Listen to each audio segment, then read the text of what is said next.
The engines were ready. The tarmac shimmered beneath the scorching noon sun. But the pilot, stone-faced, unblinking, sat motionless in the cockpit. His hand hovered near the throttle, yet he didn't move. "Captain, we're cleared for takeoff." "You're holding the cue," came the sharp voice over the radio. Still, no movement. Tower control repeated the order, this time firmer, impatient. And yet, the pilot remained frozen, staring straight ahead at the open runway like it wasn't. That's when the ground crew noticed something unusual. His flight patch was missing. In its place, sewn carefully by hand, was a faded piece of cloth. No one could make out the symbol yet. Not until later, back inside the control tower. The flight director slammed his headset down and muttered under his breath, "He's going to answer for this insubordination." But what none of them knew, what no one on that base had any idea of, was why Captain Elias Ward refused to take off, and why he would risk everything for it. Just 3 months earlier, Elias had buried his best friend, Lieutenant Marcus Hale. They had flown 57 combat missions together. On their final flight, Marcus had spotted a schoolyard below, children playing, seconds before their target. Against orders, they aborted the mission, saving innocent lives but exposing their aircraft to enemy fire. Marcus didn't make it back. Command stripped him posthumously of his medal, called him reckless, labeled him dishonorable.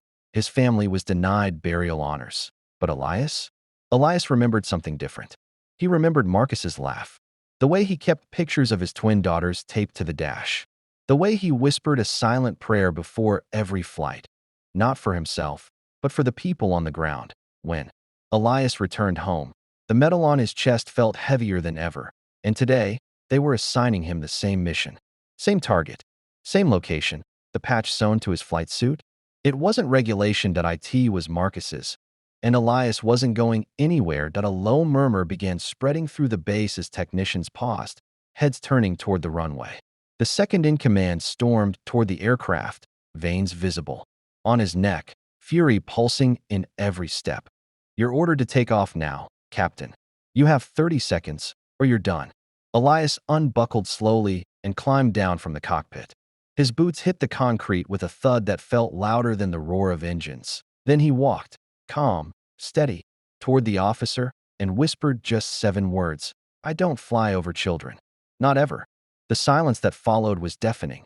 Even the tower stopped barking orders to N01 move. A nearby mechanic, just 19 years old, dropped his wrench and stood up straight. Then another, and another. Within minutes, the airfield had come to a halt. Rows of crew stood in silence, eyes locked on Elias as he turned and placed Marcus's patch on the flagpole base. He didn't need to shout. He didn't argue. He didn't flinch.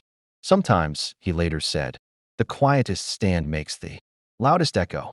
By evening, a photo of the patch at the flagpole went viral. Thousands of veterans reposted it with one caption, "He remembered." The next morning, the mission was reassigned. The original orders were quietly pulled. And for the first time in base history, a moment of silence was held for a pilot the command once erased. They had tried to bury a hero, but Elias unearthed him. With 7 words. "I don't fly over children. Not ever."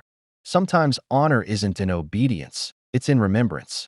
Sometimes the quiet ones are the ones who change everything.